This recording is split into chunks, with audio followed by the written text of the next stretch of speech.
গল্পটি শুরু হয় একটি বিলাসবহুল বাড়ি থেকে, যেখানে জুলিয়া নামের একটি মেয়ে দ্রুত খাবার রান্না করছে, কারণ আজ তার মালিক অনেক দিন পর বাড়ি আসবে। আসলে জুলিয়া এই বাড়িতে রাঁধুনির কাজ করে। তার হাতের তৈরি খাবার এতই সুস্বাদু যে সবাই কেবল তার আঙুল চাটতে থাকে। জুলিয়া ছোটবেলা থেকেই এই বাড়িতে বড় হয়েছে এবং সে এই বাড়ির মালিক চ্যানের জন্য খাবার রান্না করে আর তাকে খাওয়ায়। সে তাকে আদর করে মাস্টার বলে ডাকে। এখন তোমাদের কাছে মনে হতে পারে যে মাস্টার মানে বড় কেউ বা বৃদ্ধ কেউ হবে। আসলে তা নয়। সে একজন খুবই কম বয়সী যুবক ছেলে। তার বাবা মা অনেক ধনী ছিল, কিন্তু তারা শৈশবেই মারা গেছে। এরপর সমস্ত সম্পত্তি যা কিছু রয়েছে সবকিছুই চ্যানের নামে হয়ে যায়। সেই সম্পত্তি কাজে লাগিয়ে এটিকে অনেক দূরে নিয়ে যাওয়ার দায়িত্ব তার, আর সে তার দায়িত্ব খুব সুন্দরভাবেই পালন করছে। তো এখন যখন চ্যান বাড়িতে পৌঁছায়, সে তার চাচাতো বোন ম্যারি এবং জুলিয়াকে নিজেদের মধ্যে ঝগড়া করতে দেখে। ম্যারি আসলে সব সময় জুলিয়াকে ধমক দেয় এবং তাকে বলতে থাকে, দেখো, তুমি হচ্ছ এই বাড়ির কাজের লোক, তাই তোমার সীমার মধ্যে থাকো। কিন্তু জুলিয়া এই জিনিসটা মোটেও পছন্দ করে না। তাদের ঝগড়ার সময় জুলিয়ার হাত থেকে খুব দামি একটা জিনিস হাত থেকে পড়ে ভেঙে যায়। তারপর চ্যান কোনোভাবে তাদের ঝগড়া থামিয়ে জুলিয়াকে রান্নাঘরে নিয়ে আসে এবং তাড়াতাড়ি তাকে রান্না করতে বলে। সেই সাথে বলে, আমি অনেক ক্ষুধার্ত, আমি সকাল থেকে কিছুই খাইনি। কিন্তু জুলিয়া, যার মেজাজ খুবই খারাপ, সে বলে, না, আমি আজকে রান্না করব না, কারণ আমি আপনার ওপর অনেক নারাজ। আপনি কখনো মেরিকে কিচ্ছু বলেন না, অথচ সে সব সময় আমাকে জ্বালাতন করে।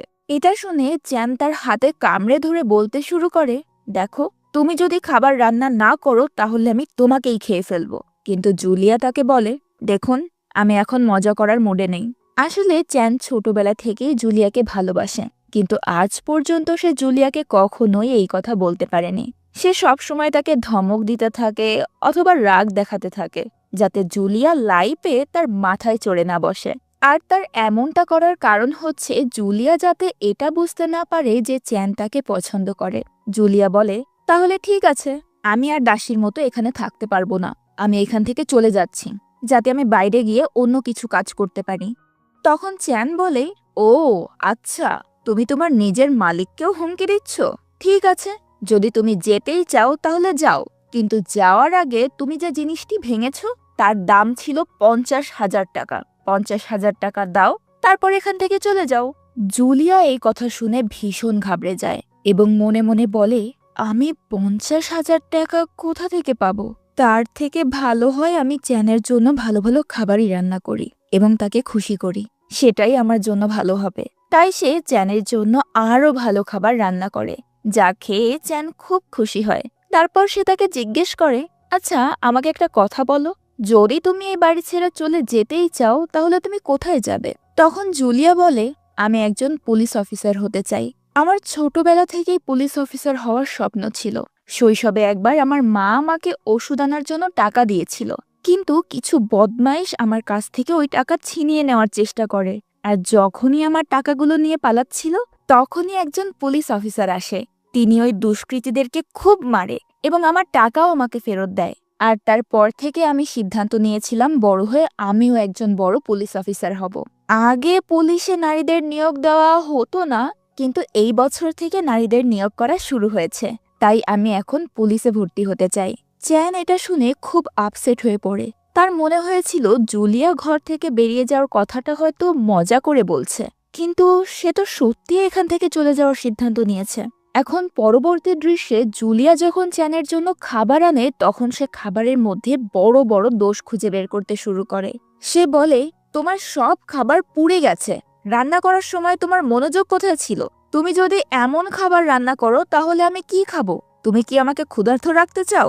তখন জুলিয়া বলে, যদি আমি সত্যি ভালো রান্না করতে না পারি তাহলে অন্য কাউকে দিয়ে করাও, আমি এখান থেকে চলে যাব, আমার কোনো সমস্যা নেই। তখন চ্যান আবারও তাকে সেইভাবে মনে করিয়ে দেয় যে যাওয়ার আগে তোমাকে সে দামি জিনিসটি ভাঙার দাম দিতে হবে। তোমার কি মনে আছে? জুলিয়া বলে, ঠিক আছে, আমি ভবিষ্যতে টাকা জমিয়ে তোমার টাকা ফেরত দেব, কিন্তু আপাতত আমাকে যেতে দাও। তখন চ্যান বলে, এখান থেকে চলে যাওয়ার পর তোমার কোনো ভবিষ্যৎ থাকবে না, তুমি টাকা পাবে কোথা থেকে? তখনই জুলিয়ার সেই কথা মনে পড়ে যায় যখন ম্যারি তার পুলিশ নিয়োগ ফর্মটা পেয়েছিল। ম্যারি তখন জুলিয়াকে বলে, তুমি চাকর হয়ে পুলিশ হতে চাও? তুমি তোমার সীমার বাইরে যেতে চাও? এই কথা শুনে জুলিয়া তখন রেগে যায়। সে সব সময় সহ্য করত, কিন্তু আজ তার ধৈর্য ভেঙে গেছে এবং সে রাগের মাথায় ম্যারিকে থাপ্পড় মেরে বসে। কিন্তু ম্যারি কি আর চুপ থাকার মেয়ে? সে জুলিয়াকে থাপ্পড় মেরে তার গালটা লাল করে দেয় এবং রাগে সে পুলিশের ফর্মটাও ছিঁড়ে ফেলে যাতে জুলিয়া আর কখনো পুলিশে যোগ দিতে না পারে। জুলিয়া তখন রেগে মেরিকে মারতেই যাবে, ঠিক সেই সময় জুলিয়ার হাত থেকে ওই জিনিসটি ভেঙে যায়। আর এখন জুলিয়া বুঝতে পারে সে এই বছর তো আবেদন করতে পারবে না, পরের বছর তাকে আবারও চেষ্টা করতে হবে। ততক্ষণ পর্যন্ত সে কোথায় যাবে? তাই সে মন থেকে যাওয়ার চিন্তাটা ঝেড়ে ফেলে এবং চ্যানের প্রতি তার বিরক্তিটাও দূর করে তাকে অফিসের জন্য ভালোভাবে প্রস্তুত করে। আরেকটা কথা বলি, এখানে জুলিয়া, সেও কিন্তু চ্যানকে পছন্দ করে, কিন্তু আজ পর্যন্ত সে তাকে কখনোই কথাটা বলেনি। নাকি তার সাহস হয়ে ওঠেনি, কে জানে। হয়তো সে ভেবেছে যদি আমি তাকে জিজ্ঞেস করি তাহলে চ্যান যদি আমাকে প্রত্যাখ্যান করে, কারণ সে তো খুব ধনী, খুব সুন্দর, হাজার মেয়ে তার পেছনে লাইন দিয়ে বসে আছে, তাহলে সে আমাকে কিভাবে পছন্দ করবে, কারণ আমি তো একজন দাসী। এটা ভেবেই হয়তো জুলিয়া সবসময় পিছিয়ে যায়। তো এরপর জুলিয়া রাতে তার জন্য খাবার নিয়ে আসে। তখন চ্যান আবারও তার খাবারের সমালোচনা করতে শুরু করে। সে বলে, তুমি খুব খারাপ রান্না করেছ, তোমার একটু ভালো করে রান্না করা উচিত, তাই না? সে জুলিয়াকে আদর করে ধমক দেয়, তার কান ধরে তাকে বোঝায় আর বলে, একটু ভালো খাবার রান্না করতে পারো তো? তুমি কি এত সহজ জিনিসও বুঝতে পারো না? কিছুক্ষণ পর যখন জুলিয়া রেগে ম্যারিকে তার খাবার দিতে যায়, তখন সে ম্যারিকে তার প্রেমিকের সঙ্গে দেখে ফেলে। জুলিয়াকে দেখে তার প্রেমিক সেখান থেকে চলে যায়। তারপর ম্যারি তাকে বলে, তুমি তো সবকিছুই দেখে ফেলেছ, এখন তুমি আমার সাথে শত্রুতার কারণে সবাইকে সবকিছু বলে দিতে যাবে, তাই তো? কিন্তু জুলিয়া বলে, ঠিক আছে ঠিক আছে, আমি কাউকে কিছু বলবো না, তবে এর জন্য একটি পানিশমেন্ট থাকবে, আর সেটি হচ্ছে তুমি আমাকে যে কষ্ট দিয়েছ তার জন্য তুমি আমার কাছে ক্ষমা চাইবে, তা না হলে আমি এক্ষুনি যাচ্ছি চ্যানকে সত্য বলতে। এই কথা শুনে ম্যারি বলে, আরে বাবা ঠিক আছে, দয়া করে আমাকে ক্ষমা করে দাও, এখন খুশি? আমি তোমাকে আর কখনো কষ্ট দেব না। তখন জুলিয়া তাকে ক্ষমা করে দেয় এবং তাকে প্রতিশ্রুতি দেয় যে তোমার এই গোপন তথ্যটি সবসময় আমার কাছে গোপন থাকবে, আমি কাউকে বলবো না। সেটা শুনে ম্যারি বলে, তুমি খুব ভালো মনের মানুষ, আমার কোনো কাজে যদি কখনো তোমার খারাপ লাগে তাহলে আমাকে ক্ষমা করে দিও। এই কথা বলে সে তার প্রেমিকের সাথে দেখা করতে যায়, কিন্তু তখন অনেক রাত হয়ে গেছে, তাই জুলিয়া তাকে যেতে বারণ করে এবং বলে, রাতটা অনেক হয়ে গেছে, এখন তোমার বাড়ির বাইরে যাওয়া ঠিক নয়। কিন্তু ম্যারি তাকে বোঝায় তার কোনো সমস্যা হবে না, আমি যাব আর চলে আসব। তাই জুলিয়া তাকে যেতে দেয়, কিন্তু যেটা নিয়ে সে ভয় পাচ্ছিল সেটাই ঘটে। সে ঘর থেকে বের হওয়ার সাথে সাথেই কিছু অজ্ঞাত লোক তাকে কিডন্যাপ করে, যেটা জুলিয়া জানতে পারে না। পরের দিন চ্যান জুলিয়াকে ভালো খাবার তৈরি করে অফিসে আনতে বলে। জুলিয়াও ভালো খাবার তৈরি করে অফিসে চলে যায়, কিন্তু সে যাওয়ার সাথে সাথেই সেখানে চ্যানকে অন্য একটি মেয়ের সাথে দেখতে পায়। তারা দুজনেই হাসছে, একে অপরের সাথে কথা বলছেন।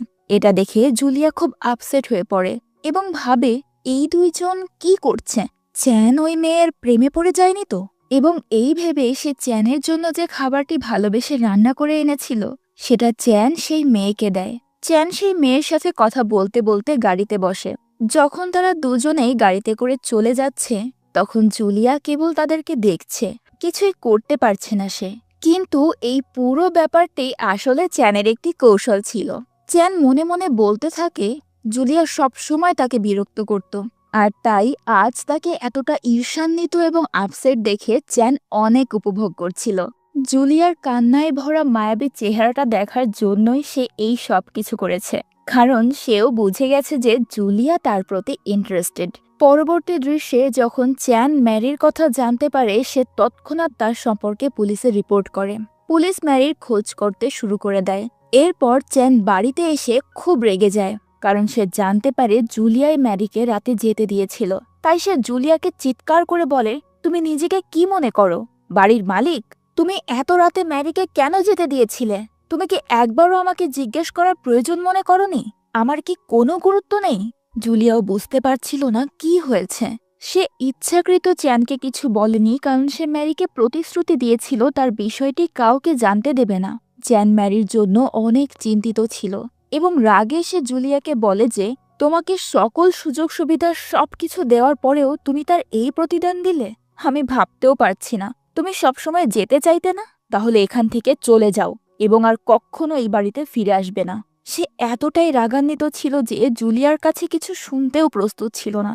জুলিয়া তাকে অনেকবার বোঝায়, তোমার মাথা ঠান্ডা রাখো, শান্ত হও, আমরা বসে কথা বলবো। কিন্তু চ্যান রাজি হয় না। তাই জুলিয়া বাড়ি থেকে বেরিয়ে যায়, এই আশায় হয়তো চ্যান তাকে আবারও কাছে ফিরে আসতে বলবে। কিন্তু সে চলে যাওয়ার সাথে সাথেই চ্যান তার জিনিসপত্রগুলো ছুঁড়ে ফেলে দেয় আর তাকে বলে, এটাও তোমার সাথে নিয়ে যাও। জুলিয়ার হৃদয়টা তখন ভেঙে যায়, অশ্রু ঝরে পড়তে থাকে তার। সে বুঝতে পেরেছিল চ্যান আসলে তাকে মজা করে বলছে না। এখন মনে হচ্ছে সে সত্যিই তাকে ঘর থেকে বের করে দিয়েছে। তাই সে কাঁদতে কাঁদতে চলে যায়। যাওয়ার সময় তার চ্যানের সঙ্গে কাটানো মুহূর্তগুলোর কথা মনে পড়তে থাকে। চ্যান তার উপর রেগে থাকে, তার দিকে ভালোবাসার চোখে তাকায়, সব কিছু মনে পড়তে থাকে তার। ওদিকে জুলিয়াকে তাড়িয়ে দেওয়ার পর চ্যানও শান্তিতে ঘুমোতে পারে না। সে সারা রাত উলটপালট করতে থাকে। আর জুলিয়ার ক্ষেত্রেও একই ঘটনা, সেও সারা রাত ঘুমোতে পারে না। পরের দৃশ্যে চ্যানের কাকা অর্থাৎ মেরির বাবা তার সঙ্গে দেখা করতে আসে, যিনি তার সঙ্গে কিছু বন্ধুকে সেখানে নিয়ে এসেছিল। চ্যান তাকে অতি সম্মানের সাথে বাড়িতে স্বাগত জানায়। চ্যানের চাচা বলে, বাবা, সে আমার বিশেষ বন্ধু, তার ছেলে আমেরিকাতে কাজ করে, খুব ভালো মানুষ। তাই আমি সিদ্ধান্ত নিয়েছি যে আমি ম্যারির সঙ্গে তার ছেলের বিয়ে দিতে চাই। ম্যারি কোথায়? ওকে এখানে ডেকে নিয়ে এসো, আমরা বিয়ের কথা বলবো। চ্যান এই কথা শুনে চিন্তিত হয়ে পড়ে, কারণ সে তো জানেই না ম্যারি কোথায়। সে অতিথিদেরকে তার ঘরে বসিয়ে রেখে চাচাকে নিয়ে গিয়ে বলে, দেখো চাচা, আমি তোমার কাছে কিছু লুকোতে চাই না। আসলে ম্যারি নিখোঁজ হয়ে গেছে। পুলিশ তাকে খুঁজে বের করার চেষ্টা করছে, তারা শীঘ্রই খুঁজে পাবে। আর আমার ভুলের কারণে এইসব কিছু হয়েছে। আমি ম্যারিকে বাড়ি থেকে যেতে দিয়েছিলাম। কেন যে ওকে বাড়ির বাইরে যেতে দিলাম? সে আমার কারণে নিখোঁজ হয়েছে, আর তাই আমি শাস্তির যোগ্য। আপনি যা শাস্তি দেবেন আমি তা মাথা পেতে নেব। তবে সে তার চাচাকে এটা বলে না যে জুলিয়া ম্যারিকে বাইরে যেতে দিয়েছিল। সে সব দোষ নিজের ঘাড়ে চাপিয়ে নেয়। এই কথা শুনে তার চাচা রেগে যায়। ও, তুমি এত বড় বোকামি কি করে করতে পারলে? তুমি কত বড় ভুল করে ফেলেছ তা তুমি নিজেও জানো না। আমি এর জন্য তোমাকে শাস্তি দেব, আর তোমার শাস্তি হলো তোমার সমস্ত সম্পত্তি তোমার কাছ থেকে কেড়ে নেওয়া হবে এবং তোমাকেও এই বাড়ি থেকে বের করে দেওয়া হবে। এই কথা শুনে চ্যান তার কাকাকে বলে, আমাকে 30 দিন সময় দিন। যদি আমি এই 30 দিনের মধ্যে ম্যারিকে না আনতে পারি, তাহলে 30 দিন শেষ হওয়ার সাথে সাথেই আমি এই বাড়ির সমস্ত জমি যা কিছু আছে তা সব দিয়ে দেব। আমি সবকিছু আপনার নামে করে দেব। তারপর তার কাকা রাজি হয়ে যায় যে, ঠিক আছে, তোমার হাতে 30 দিনের সময় আছে, আর আমি আমার মেয়েকে যে কোনো উপায়ে চাই। এই কথা বলার পর তার চাচা রাগ করে সেখান থেকে চলে যায়। পরবর্তী দৃশ্যে দেখা যায় জুলিয়া একটি ছোট্ট হোটেলে শেফের কাজ করছে। সে সবসময় চ্যানের জন্য খাবার রান্না করত। বাইরের লোকেরা কখনোই তার হাতের তৈরি করা খাবার খায়নি, কিন্তু শেফ হওয়ার পর মানুষ তার খাবারের স্বাদ নেওয়ার সাথে সাথে সেখানে ভিড় জমে যায়। মানুষ একে অপরের ওপর ঝাঁপিয়ে পড়ে। তারা শুধুমাত্র জুলিয়ার তৈরি খাবার খেতেই সেই হোটেলে আসে। হোটেলের মালিকও অনেক খুশি যে তিনি জুলিয়ার রূপে জ্যাকপট পেয়েছে, তাকে দিয়ে অনেক টাকা আয় করা যাবে। লোকেরা মজা করে তার ভালো খাবারের স্বাদ নিয়ে খাচ্ছিল। আর অপরদিকে চ্যান অন্য শেফের হাতের রান্না টেস্ট করার পর তার খিদেই মরে গিয়েছিল। আসলে যখনই সে জুলিয়ার খাবারের উপর রেগে যেত, সেই রাগটা আসলে সত্যি ছিল না। সে ওই খাবারটাই সবচেয়ে বেশি পছন্দ করত। জুলিয়ার হাতের তৈরি খাবার না খেলে সে শান্তি পায় না। এখন সেও বুঝতে পারে জুলিয়ার সাথে সে অন্যায় করেছে। জুলিয়াকে এভাবে বলাটা তার উচিত হয়নি। সে মনে মনে ভাবে, কিন্তু জুলিয়া তো আমাকে ছোট থেকেই চেনে। আমি রাগের বশে যে কোনো কথা বলি, সে তো ভালো করেই জানে আমার রাগ। তার মানে তো এই নয় যে সে সত্যিই আমাকে ছেড়ে চলে যাবে। দেখা যাক সে কতক্ষণ আমার উপর রেগে থাকে। সে অবশ্যই আমার কাছে ফিরে আসবে। এরপর সে একটি হোটেলে খাবার খেতে যায়, কিন্তু ভাগ্যের খেলাটাও অদ্ভুত। চ্যান যে হোটেলে খাবার খেতে এসেছে সেখানেই জুলিয়া শেফ হিসেবে জয়েন করেছে। সে তার সামনে জুলিয়াকে দেখে, যার সাথে জেমস নামের একজন লোক কথা বলছিল। সে জুলিয়াকে বলে, যদি তোমার কখনো আমার প্রয়োজন হয় আমাকে জানাবে, আমি অবশ্যই তোমাকে সাহায্য করতে আসব। জেমস জানতো জুলিয়া এখন একা, তাই তার সাহায্যের প্রয়োজন হবে। আর সেও মূলত জুলিয়াকে পছন্দ করতে শুরু করেছে। আর তাই সে জুলিয়ার সঙ্গে ঘনিষ্ঠ হবার জন্য এত আন্তরিকভাবে কথা বলছে। কিন্তু জুলিয়ার হৃদয় পবিত্র, সে তার কাছ থেকে সাহায্য নিতে প্রত্যাখ্যান করে। চ্যান দূরে দাঁড়িয়ে আছে এবং এই সব দেখে সে খুব রেগে যায় আর বলে, আমার বাড়ি ছেড়ে আসার 1 সপ্তাহও হয়নি আর সেই পুরুষদের সাথে বন্ধুত্ব বাড়াচ্ছে। তাই সে রেগে হোটেলের ভেতরে যায় এবং খাবার অর্ডার দেয়। কিন্তু যখন ওয়েটার খাবার নিয়ে আসে তখন চ্যান বলে, ছি, রান্নাটা খুবই খারাপ। আমি তোমার শেফের সাথে কথা বলতে চাই। কে সে? আমাকে বলো। এরপর জুলিয়া সেখানে আসে এবং চ্যানকে দেখে অবাক হয়ে বলে, তুমি এখানে কি করছো? কিন্তু সত্যি বলতে সে ভেতর থেকে খুব খুশি হয়। হয়তো চ্যান আমাকে খুঁজতে খুঁজতে এখানে এসেছে, কিন্তু বাইরে থেকে সে দেখায় না যে সে চ্যানকে দেখে খুশি হয়েছে। কিন্তু দুঃখের বিষয়, চ্যান এখানেও তাকে রাগ দেখায় এবং বলে, তুমি কি ধরনের খাবার তৈরি করেছো? যাও, আমার জন্য এক্ষুনি ভালো খাবার রান্না করে নিয়ে এসো। তখন জুলিয়াও ভয় পেয়ে চ্যানের জন্য তার প্রিয় খাবার রান্না করতে চলে যায়। এরপর চ্যান তাকে বলে, ভালোই হয়েছে, তুমি 1 সপ্তাহের মধ্যেই ভালোভাবে সেটেল হয়ে গেছো। তুমি কি কাউকে ইমপ্রেস করেছো নাকি যে তোমার সাথে থাকে? এরপর জুলিয়া যে ঘরে ঘুমায়, চ্যান সেখানে দেখতে চলে যায় যে জুলিয়া চ্যানের ভয়ে ভেতরে কোনো পুরুষ মানুষ লুকিয়ে রেখেছে কিনা। যখন জুলিয়া তাকে থামানোর চেষ্টা করে, চ্যান তাকে কোলে নিয়ে তার সঙ্গে ভেতরে চলে যায়। তবে সেখানে কাউকেই দেখতে পায় না। চ্যান বলে, আজ আমি খুব ক্লান্ত, আমার খুব ঘুম পাচ্ছে, তাই আমি এখানেই ঘুমাবো। তখন জুলিয়া বলে যে, না, তুমি এখানে ঘুমোতে পারবে না। কেউ আমাদের দেখে ফেললে ওরা কি ভাববে? কিন্তু চ্যান বলে, আমি পরোয়া করি না এবং তোমারও কাউকে পরোয়া করা উচিত নয়। এই কথা বলে সে সেখানেই ঘুমাতে যায়। পরদিন সকালে যখন তার চোখ খোলে তখন সে দেখতে পায় সে বিছানায় আরামে ঘুমোচ্ছে। কিন্তু জুলিয়া একটি ছোট্ট টেবিলে ঘুমোচ্ছে যাতে চ্যানের ঘুমানোর জায়গার অসুবিধা না হয়। এটা দেখে চ্যানের মনে একটা মজা করার বুদ্ধি আসে। সে জুলিয়াকে কোলে তুলে নিয়ে বিছানায় শুইয়ে দেয় এবং জুলিয়া চোখ খোলার সাথে সাথেই সে তাকে বলে, গত রাতে কি হয়েছে? তুমি আমার সাথে আঁকড়ে ছিলে, তাই না? জুলিয়া বলে, এটা সম্ভব না, তুমি এখানে শুয়ে আছো, আমি তো টেবিলে ঘুমোচ্ছিলাম। তুমি নিশ্চয়ই আমাকে এখানে এনেছো, আমি তোমার সব কাজ জানি। তখন চ্যান বলে, ঠিক আছে বাবা, আমি বুঝতে পেরেছি, তুমি আমার সব কাজ বুঝতে পেরেছো। এখন আমার বাড়িতে কিছু কাজ আছে, আমি 8 ঘন্টার মধ্যেই আবার আসব। তুমি আমার জন্য নাস্তা তৈরি করে রেখো। এই বলে চ্যান জুলিয়ার ঘর থেকে বেরিয়ে আসে। এরপর জেমস সেখানে আসে। সে চ্যানকে জুলিয়ার রুম থেকে বের হতে দেখে। এরপর জেমস জুলিয়াকে জিজ্ঞেস করে, তুমি কি তাকে চেনো? সে কে? আর সে এখন তোমার ঘর থেকে বেরিয়ে গেল কেন? জুলিয়া বলে, হ্যাঁ, আমি অবশ্যই তাকে চিনি, আমি আগে তাদের বাড়িতেই কাজ করতাম। তখন জেমস তাকে বলে, এই লোকটাকে নিয়ে তো একটা বিরাট খবর ছড়িয়ে পড়েছে।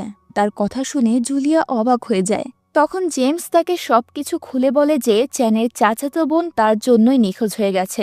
তাই তার চাচা তাকে 30 দিনের সময় দিয়েছে এবং যদি সে ওই 30 দিনের মধ্যে তার চাচাতো বোনকে খুঁজে না পায় তাহলে তার কাছ থেকে সব কিছু কেড়ে নেওয়া হবে। তার সকল সম্পত্তি সবকিছু তার চাচার নামে হয়ে যাবে। এই কথা শুনে জুলিয়ার হাতে রাখা প্লেটটি নিচে পড়ে যায়। সে বলে, এটা কি হয়ে গেল? চ্যান আমার ভুলের দোষ নিজের উপর নিল। এই কারণেই চ্যান রাগ করে আমাকে বের করে দিয়েছিল, কারণ আমার জন্যই তো ম্যারি নিখোঁজ হয়ে গিয়েছে। কিন্তু দেখো, আমি চ্যানকে কতটা ভুল বুঝেছিলাম। চ্যানকে বুঝতে আমার অনেক ভুল হয়ে গেছে, আমার এটা করা উচিত হয়নি। কিছুক্ষণ পর চ্যান হোটেলে ফিরে এলে জুলিয়া তাকে ভালো খাবার দেয় এবং বলে, তুমি আমাকে তোমার বাড়িতে জায়গা দেবে না এতে আমার কিছু আসে যায় না, কিন্তু তুমি প্রতিদিন এখানে এসো, আমি প্রতিদিন নিজের হাতে রান্না করে তোমাকে খাওয়াবো। আর চ্যান, আমাকে ক্ষমা করো, ম্যারির সাথে যা ঘটেছে তাতে আমারই দোষ ছিল, আমার এটা করা উচিত হয়নি। কিন্তু চ্যান তাকে জড়িয়ে ধরে বলে, এটা তোমার দোষ নয়, তোমার যেটা ঠিক বলে মনে হয়েছে তুমি সেটাই করেছ, চিন্তা করো না, ম্যারিকে খুঁজে পাওয়া যাবে। চ্যান তাকে এভাবে জড়িয়ে থাকতে দেখে জুলিয়া খুব খুশি হয়। তাদের দুজনের মধ্যে যত ঝগড়া হয়েছিল তার সব শেষ হয়ে যায় এই এক মুহূর্তের জন্য। এখন চ্যানের কাছে তার একটা বন্ধু এসে বলে, তুমি জুলিয়াকে বিয়ে করে নাও, আমি সত্যি তোমাকে বলছি, তুমি যখনই জুলিয়ার কাছে আসো তখনই আমি তোমার মুখে একটি অদ্ভুত হাসি দেখতে পাই। জুলিয়া খুব মিষ্টি মেয়ে। চ্যান তখন বলে, বাজে কথা বাদ দাও, আগে বলো ম্যারির সম্পর্কে কোনো খবর পেয়েছো কিনা। তারপর তার বন্ধু বলে, হ্যাঁ, আমি খবর পেয়েছি, আমি কিছু গোয়েন্দা নিয়োগ করেছিলাম। তারা একটা অদ্ভুত জিনিস লক্ষ্য করেছে। আসলে তোমার চাচার বন্ধুর লোকেরা প্রতিদিন 3 বার টিফিন বাটিতে করে কারোর জন্য খাবার নিয়ে যায়। এখন এই কথা শোনার পর চ্যান পুরো খেলাটা বুঝতে পারে। সে ভাবে আমার চাচাই ম্যারিকে অপহরণ করেছে, যাতে সে আমার সমস্ত সম্পত্তি তার নামে করে নিতে পারে যদি আমি ম্যারিকে না পাই, এবং তারপর সে আমাকেও মেরে ফেলবে। এটাই হচ্ছে আমার চাচার প্ল্যান। আমি কখনো ভাবতেও পারিনি আমার চাচার টাকার জন্য এতটাই নিচে নেমে যাবে যে নিজের মেয়েকে অপহরণ করতেও লজ্জা পাবে না। মনে হচ্ছে চাচাকে একটি উচিত শিক্ষা দিতে হবে। এরপর কিছু পুলিশ এবং চ্যানের বন্ধুরা সেই জায়গায় আসে এবং সেই লোকগুলোর ওপর হামলা করে দেয় যারা সেই জায়গায় টিফিন নিয়ে যেত, এবং বাস্তবে দেখা যায় ম্যারি সেখানেই বন্দী হয়েছিল। এরপর ম্যারি বাইরে আসার সাথে সাথেই চ্যানের বন্ধুকে জড়িয়ে ধরে কাঁদতে শুরু করে, কারণ চ্যানের ওই বন্ধুই ছিল তার প্রেমিক। এখানে চ্যান তার চাচা সহ কিছু পুলিশকে বাড়িতে ডাকে। তারপর ম্যারিও সেখানে আসে। সে ম্যারিকে ঘরের ভেতরে পাঠায় এবং তার চাচাকে বলে, আমি যদি চাই তাহলে এক্ষুনি আপনাকে জেলে পুরে দিতে পারি, কিন্তু আমি যদি এটা করি তাহলে আপনার আর আমার মধ্যে পার্থক্য কি থাকবে? এবারের মতো খারাপ আচরণের জন্য আমি আপনাকে ক্ষমা করছি, কিন্তু আপনি যদি আর কখনো এমন কাজ করার চেষ্টা করেন তাহলে আমি আপনাকে কখনোই ছেড়ে দেব না। আমি ভুলে যাব আপনি আমার চাচা হন। এই কথা শুনে তার চাচা অনেক চিন্তিত হয়ে পড়ে। সে বুঝতে পারছে না চ্যান তার এই কর্মকাণ্ডের বিষয়টি কিভাবে জানতে পারল। ওদিকে জুলিয়া চ্যানের আসার জন্য অপেক্ষা করছে, কারণ সে বলেছিল 6টার মধ্যেই সে ফিরে আসবে, কিন্তু এখন 9টা হতে চলেছে, তবুও সে এখনো আসেনি। তাই অপেক্ষা করার সময় জুলিয়া প্রচুর মদ পান করে এবং তারপর চ্যান সেখানে আসে আর বলে, আরে তুমি এত মদ পান করেছো, দেখো তুমি তোমার হুঁশ হারিয়ে ফেলেছ। জুলিয়া বলে, এখন তুমিও মদ পান করো। মদ পান করার পর আমরা দুজনেই মাতাল হয়ে যাব। এরপর আমরা সারা শহর ঘুরে বেড়াবো। চ্যানও তখন তার কথা মতো মদ পান করে এবং তারা দুজনেই শহরের ভেতর মাতাল অবস্থায় ঘোরাফেরা করতে থাকে। তারা দুজনেই খুব খুশি, কারণ তারা আগে কখনোই এমন মুহূর্ত একসাথে কাটায়নি। এর পরের দিন চ্যান জুলিয়াকে আবারও তার বাড়িতে নিয়ে আসে এবং ঘোষণা করে জুলিয়া এরপর থেকে এখানেই থাকবে। সে মাতাল অবস্থায় কথাগুলো বলছিল। ম্যারি তখন ঘরের বাইরে বেরিয়ে জুলিয়াকে বলে, যদি তুমি পুলিশে যোগ দিতে চাও তাহলে বলো, আমি সব কিছু অ্যারেঞ্জ করে দেব। চ্যান ঘরের ভেতর থেকে জুলিয়ার উত্তর শুনতে চেয়েছিল যে সে কি এখনো তাকে ছেড়ে পুলিশে যেতে চায় কিনা। তো জুলিয়া মেরিকে খুব সুন্দর করে বলে, আমি আমার জীবনের উদ্দেশ্য অন্য কিছুর জন্য পরিবর্তন করতে চলেছি এবং এখন আমি এই উদ্দেশ্য নিয়ে চিরকাল আমার কাছের মানুষের সাথে সর্বদা থাকতে চাই। এই কথা শুনে চ্যান মনে মনে ভীষণ খুশি হয়ে ওঠে এবং জুলিয়াকে প্রথমবারের মতো ডেটে নিয়ে যায়। তারা দুজনেই খুব খুশি ছিল, আর এই ভালোবাসার নাম দেওয়ার জন্য তারা কয়েকদিন পরেই দুজনে বিয়ে করে নেয়। তাদের সাথে ম্যারি এবং তার প্রেমিকেরও বিয়ে হয়। আজ প্রথমবারের মতো চ্যানের বাড়িতে এত আনন্দ ছিল যা তাকে খুব খুশি করে, এবং এই সুন্দর মুহূর্তটার মধ্য দিয়েই গল্পটি এখানেই শেষ হয়ে যায়। গল্পটি আপনাদের কাছে কেমন লেগেছে তা অবশ্যই কমেন্ট করে জানাবেন প্লিজ।